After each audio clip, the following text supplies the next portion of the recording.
I'm sick. But that's okay because I still really wanted to make this video.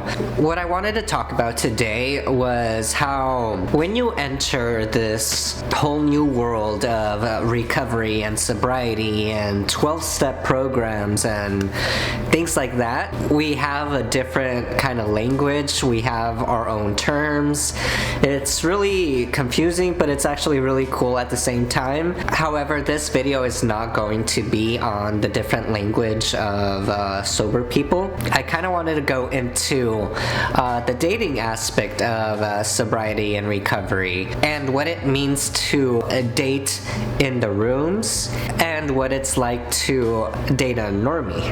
When someone says they're dating in the rooms, it means that they are dating someone in the program, someone who is in that same journey of recovery or sobriety. And when someone says they are dating a normie, it means that they are dating someone who is not in that program, someone who may not be an addict or an alcoholic. And so when it comes to dating, it can get a little tricky. Most people in recovery like to date in the rooms. There are pros and cons with dating in the rooms, and there are pros and cons with dating a normie. There are pros and cons when dating just about anyone, so it doesn't really matter whether they're sober or not, in recovery or not, in the program or not, whatever. I think the main pro of dating someone inside the room is that you already have something in common, and it's not just this minuscule thing that you have in common. This is a grand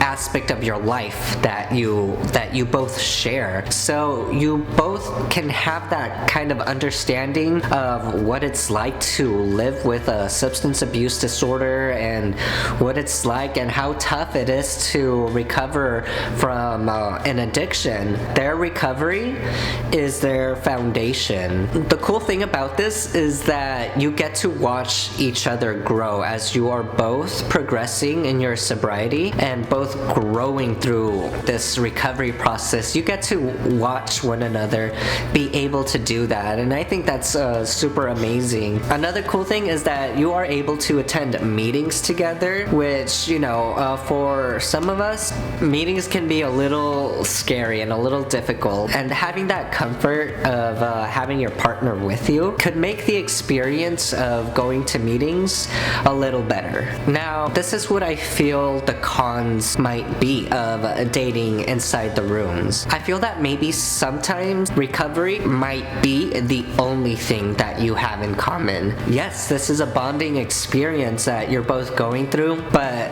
other than sobriety, there's nothing else in common, and I do think that this happens a lot. Also, dating someone in recovery comes with a lot of baggage, and you're not just dealing with one alcoholic, you're dealing with another alcoholic. And what happens if you break up? It's going to make it difficult for either party to want to go to a meeting.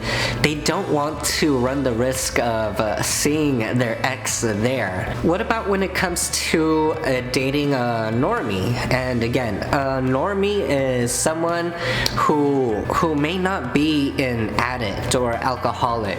What are the pros and cons of dating someone like that when you yourself are an alcoholic or an addict? I don't want to say that there's less baggage when you're dating a normie. Everyone has baggage. It's just different this time. Also, I think you can take comfort in knowing that you might be the only crazy one. Even as much as you like being with your partner, I think it's also really cool when you have something that is completely for yourself, meaning your recovery. Going to meetings, having your own group of sober friends. However, I do think that some of the cons can be quite complicated as well. If your partner is a normie and has not dealt with an addiction themselves, then it might be a little difficult for them to understand where you're coming from, as in regards to your own recovery and what you have to do to stay alive, stay sober, and the things that you've been through.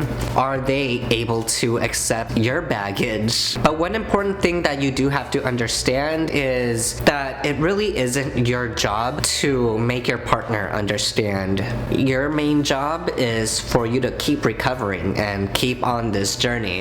And another thing is, your partner may or may not take part in drinking. They may have a drink during dinner. They may go out and have a couple of drinks with their friends. Is this going to be an issue for you? How are you going to handle this should it trigger you? But again, I just want to reiterate in saying that each relationship has their own dynamic. Everyone is different, each relationship is different. I think the key to any kind of relationship is communication, honesty, and compassion and empathy. I think when you have those 4 things as your foundation, I think anything can happen and you'll have a healthy relationship regardless of whether you come from a history of substance abuse or not. So thank you guys so much for watching this video. I hope this was of some interest to some of you all,